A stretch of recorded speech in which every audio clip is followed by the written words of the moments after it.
They say we live in the smartest age ever. We have technology, science, and power at our fingertips. The world proudly says, we don't need guidance anymore. We've got this. But if we're so capable, why is the world still hurting? With all our intelligence, we still don't know how to be just.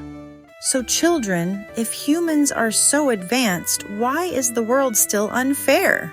Maybe because knowing things isn't the same as doing the right thing.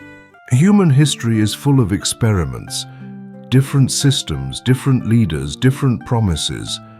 Every time something is missing.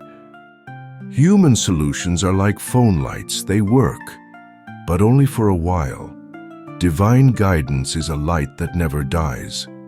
This is why Allah never left the world without a guide, and why even today we have an Imam. He is not hidden because the world doesn't need him. He is hidden because the world is not ready for him. Imam Mahdi himself said his benefit during occultation is like the sun behind the clouds, yet without it, life would end. We are incapable of fixing the whole world alone, but we are capable of fixing ourselves.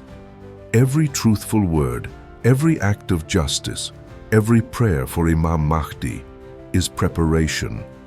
If Imam Mahdi comes later, what should we do now? Become the kind of people he would trust. The world says we can handle it. History proves we cannot without divine guidance.